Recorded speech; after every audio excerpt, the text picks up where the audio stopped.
পুরাকান্দুরিয়া বাজারে এলাকার গণ্যমান্য ময়মুরব্বীদের সাথে বিভিন্ন বিষয়ে গুরুত্বপূর্ণ আলোচনা করে এই জরাজীর্ণ কাদাটে চলাফেরার অনুপযোগী রাস্তাটি দেখতে আসেন আমাদের চেয়ারম্যান মহোদয়।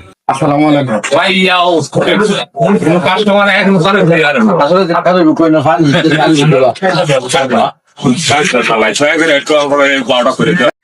ভুক্তভোগী দোকানদাররা এই রাস্তাটির বেহাল দুর্দশায় পুনর্নির্মাণের জোর দাবি জানিয়েছেন। মানুষের ভালোবাসায় যিনি বারবার সিক্ত তিনিই তো প্রকৃত জননেতা।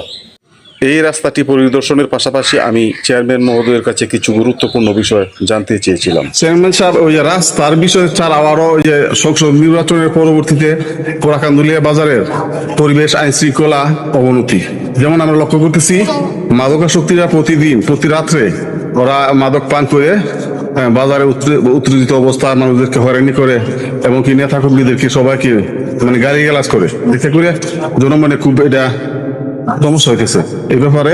আর তাছাড়া আর একটু জানতে চাই, এলাকার পক্ষ থেকে হচ্ছে সংসদ নির্বাচনের পরে আমাদের যে অঙ্গীকার ছিল, ওই মানে প্রতিশ্রুতি ছিল, সেটা হচ্ছে সন্ত্রাস, চাঁদাবাজি অথবা ভূমিদস্যু এদের নির্মূল। এই ব্যাপারে আপনার থেকে আমরা কিছু জানতে চাই। ধন্যবাদ।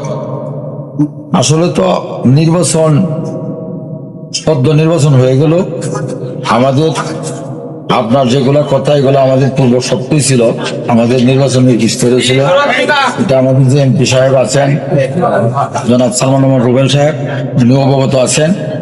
উনি নির্বাচনের পরে যে সংসদ অধিবেশনে ব্যস্ততার মাঝে আছেন, তো সংসদ অধিবেশন শেষ হলেই উনি আমাদের এলাকার বিশেষ করে আমাদের বাজারের রাস্তাঘাটের কার্যক্রম শুরু করবেন। এই বাজারের যে অবস্থা দেখতেছে এটার ব্যাপারে আমরা আবার নতুন করে সবাই বলবো। এগুলো উনি আসার পরে ইনশাল্লাহ কাজ শুরু করার জন্য আমরা চেষ্টা করবো ওনার মাধ্যমে।